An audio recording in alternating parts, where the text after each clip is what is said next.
Continuación veremos el tema estación elevadora.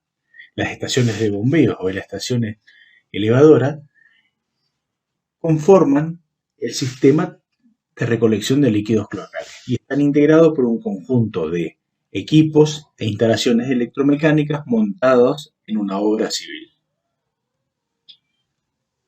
Una estación elevadora, o también denominada estación de bombeo, es una unidad destinada a la elevación de líquidos cloacales en cualquier parte del sistema, a una red colectora, a una planta de tratamiento o a una descarga directa a un curso de agua superficial. En estaciones elevadoras nos vamos a encontrar con distintos elementos como las bombas, cañerías de impulsión, válvulas de retención, válvulas de apertura y cierre, elementos de izaje, tableros eléctricos, rejas o canastos para retener cualquier elemento de gran tamaño que pueda arrastrar el líquido cloacal, y dentro de una estación elevadora se define siempre un nivel máximo de operación y un nivel mínimo de operación. También se define un nivel de fondo. Una estación de bombeo es una estación construida y equipada para captar siempre los líquidos cloacales y transportarle a otro punto con diferentes finalidades. ¿Cuándo voy a instalar una estación elevadora?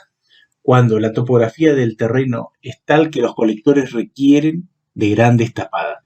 Entonces, para evitar grandes tapadas, interpongo en la red colectora una estación elevadora y puedo elevar el líquido y nuevamente volver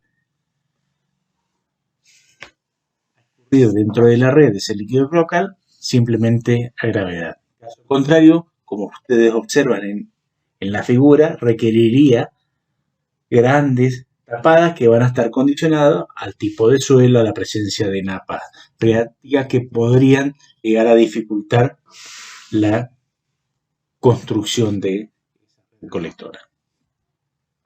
Cuando también yo tengo que mover el líquido cloacal de un nivel inferior a uno más alto, con lo que, con el fin de que fluya a través de otra infraestructura de drenaje, por ejemplo, el caso de un curso de agua en épocas de creciente, que imposibilitaría, con un curso de agua crecido, imposibilitaría el escurrimiento de una red colectora simplemente a gravedad y que desagüe en ese curso de agua. Entonces, de un nivel inferior puedo elevar a un nivel superior en caso de aguas altas. Otra situación que yo empleo en una estación elevadora es cuando tengo que elevar ese gradiente hidráulico cuando es muy bajo o resulta es necesario elevar en una planta de tratamiento de líquidos cloacales para que todo el escurrimiento dentro de esa planta de tratamiento se realice a gravedad. También cuando es necesario ingresar el líquido en un conducto bajo presión. Con una estación elevadora independizo un conducto a presión de la red colectora. Si yo no interpusiera esta estación elevadora para elevar el líquido, ese conducto a presión, dado que tiene mayor energía que la que hay en cada una de los tramos de la red colectora, desaguaría y desbordaría por las bocas de registro. Ese problema lo soluciono cuando interpongo una estación elevadora en la red colectora de líquido cloacal e impulso el líquido cloacal a presión dentro de un conducto a presión. El interrogante que siempre debemos plantearnos cuando estamos diseñando una red colectora de líquidos cloacales es: ¿gran tapada o bombeo? Porque con una gran tapada, a medida que se profundiza los colectores, voy a tener en mi sistema de recolección de cloacal un número menor de estaciones elevadoras, pero consecuentemente una gran tapada, y eh, eso va a generar un mayor movimiento de suelo. Entonces tendría que analizar los inconvenientes que se me puede presentar en mi proyecto si yo lo diseño con una gran tapada. Los inconvenientes van a depender de la presencia de la napa freática y su nivel, si es alto, del tipo de suelo, porque pueden generarse desmoronamientos en las excavaciones, y esos desmoronamientos van a ser mayores cuando mayor es la profundidad, y requiere apuntalamiento, e incluso si la presencia de napas freáticas es alta, requiere de presión de napas. También otro inconveniente que se presentan cuando hay gran tapada es las interferencias con otras obras de infraestructura, pudiendo descalzar otros conductos, por ejemplo, conductos pluviales. Entonces, ante este interrogante, gran tapada o bombeo, yo tendría que hacer una comparación analizando el costo de una estación elevadora más el costo de energía, y también le agregaría el costo de operación y mantenimiento de agregar una estación elevadora más a mi sistema de recolección de líquidos cloacales,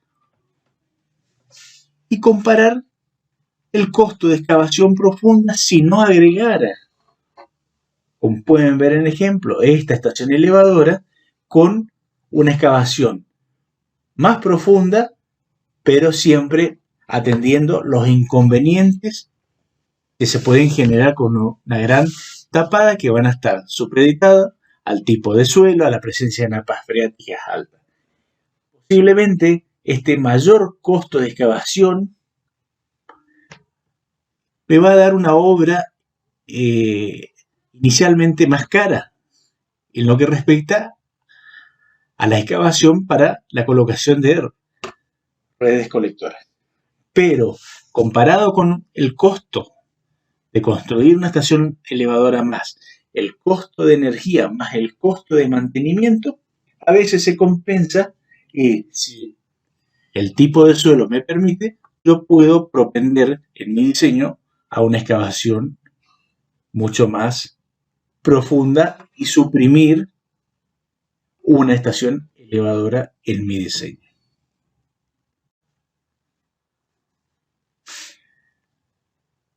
Los tipos de estaciones elevadoras que nosotros podemos encontrar son estaciones elevadoras de cámara húmeda. En este tipo de estaciones, el equipo de bombeo se encuentra directamente sumergido dentro del líquido cloacal, con el inconveniente que es inaccesible para realizar un mantenimiento de ese equipo, y si requiere mantenimiento hay que traerlo, realizarle la limpieza correspondiente, desinfección, y luego repararlo. Otro inconveniente que presenta estas estaciones elevadoras de cámara húmeda donde el equipo se encuentra sumergido es que si hubiera alguna pérdida de líquido cloacal en el contacto de la bomba con el codo base que vincula toda la cañería de impulsión, si hubiera alguna pérdida, yo no lo estaría detectando.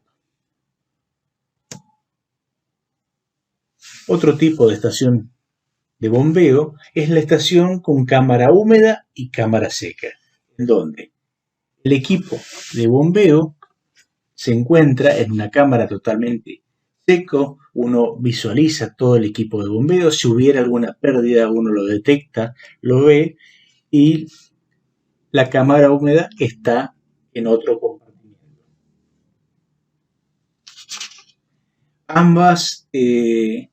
Ambos tipos de estaciones presentan ventajas y desventajas.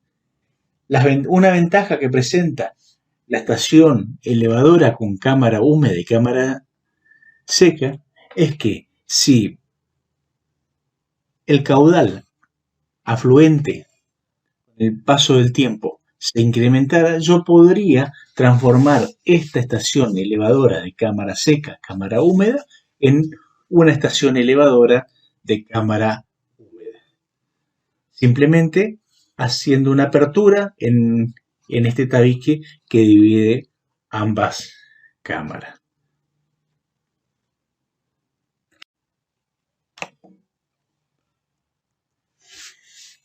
Diseño de la cámara de aspiración. La estimación del volumen de almacenamiento de la cámara de aspiración es crítico porque afecta el tiempo durante el cual el líquido permanece retenido en la estación y también la frecuencia en la operación de los equipos de bombeo.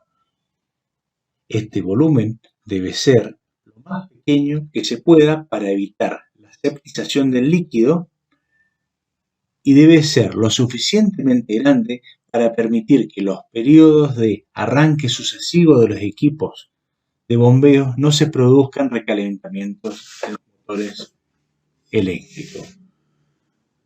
Por lo que les comento, es necesario que las dimensiones, las formas de la estación del pozo de bombeo y la permanencia del líquido en su interior deben ser tales que la sedimentación de sólidos se reduzca a un mínimo y el líquido no se vuelva séptico.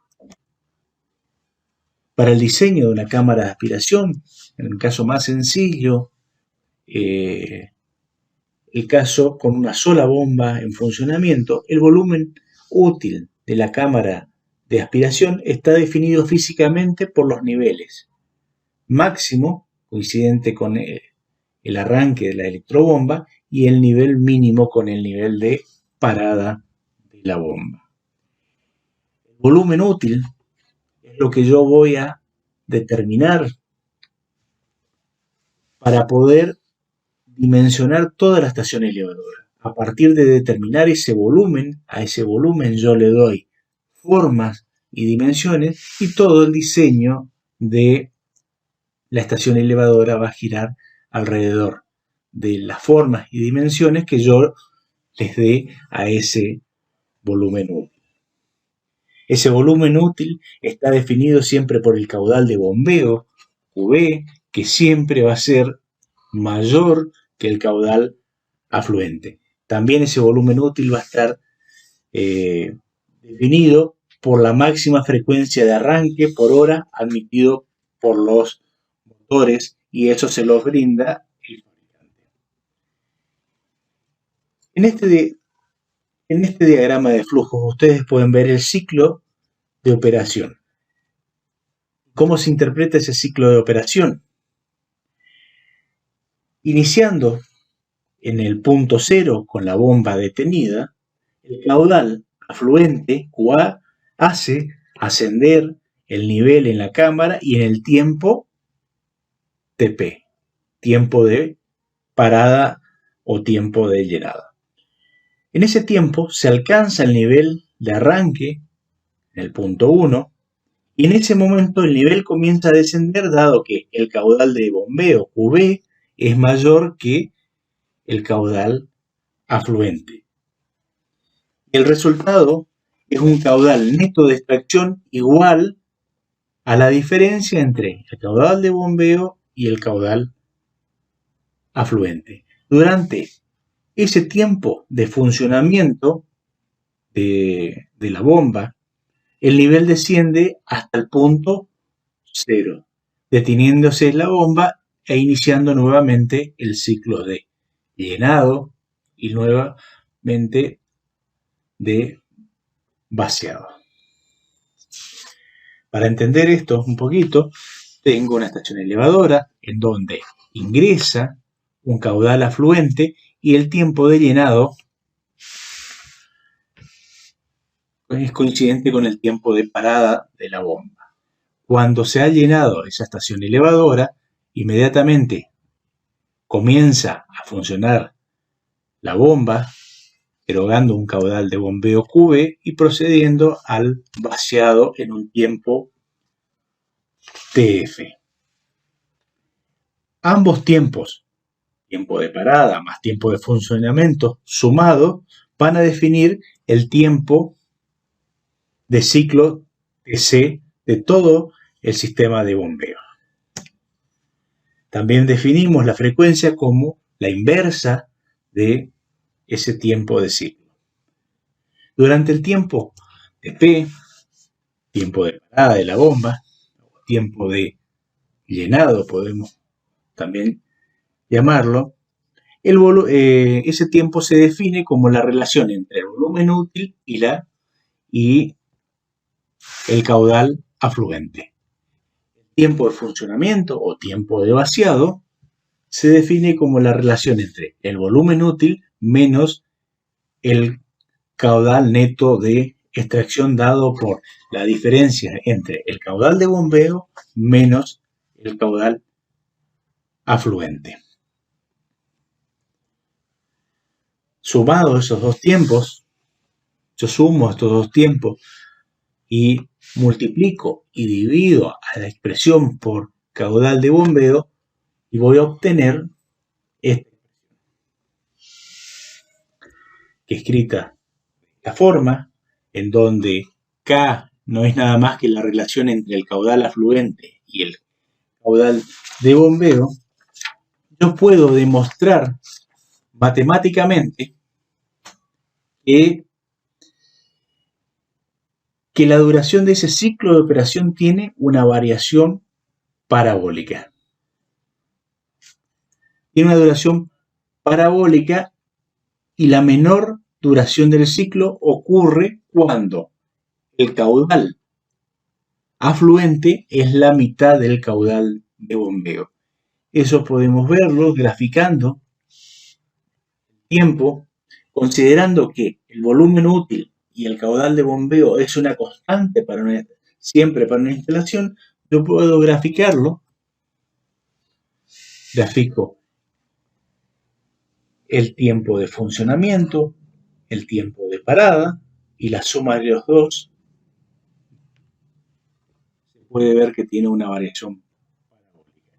La menor duración del ciclo ocurre cuando el caudal afluente es la mitad del caudal del bombeo y consecuentemente el volumen útil de una estación elevadora queda definido como el producto del caudal de bombeo por el tiempo de ciclo de operación de las electrobombas dividido 4. Otra verificación a realizar en el diseño de una estación elevadora es el tiempo de permanencia hidráulica del líquido cloacal en la estación elevadora. Dado que la excesiva permanencia de ese líquido cloacal en la cámara de aspiración va a producir primeramente sedimentación de los sólidos contenidos en el líquido y la descomposición anaeróbica de ese líquido, dado por la fracción orgánica de los sedimentos. Entonces es necesario establecer criterios para poder limitar siempre este tiempo máximo de permanencia. Yo lo que tengo que evitar es que la transformación del líquido cloacal, por la naturaleza del mismo líquido cloacal que contiene una fracción orgánica, por los microorganismos, esa transformación no se dé en la estación elevadora, porque consecuentemente voy a tener una generación de olores y generando también un impacto en el medio ambiente. La situación más desfavorable ocurre cuando los caudales afluentes son mínimos y estos se dan sobre todo al inicio del periodo de diseño. Entonces, como Caudal mínimo se adopta para poder verificar el caudal medio del día de menor vuelco del primer año del periodo de diseño, que resulta ser el caudal mínimo diario, definido como QB0.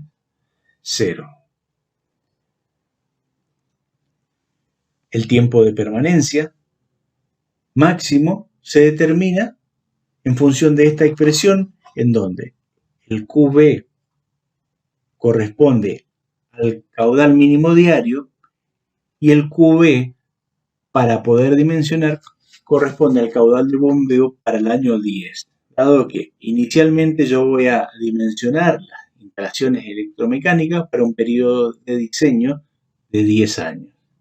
También tengo que considerar la estimación de este tiempo de permanencia, el volumen de fondo de la cámara de aspiración. Tiempo de permanencia máximo se limita a un valor igual o menor a 30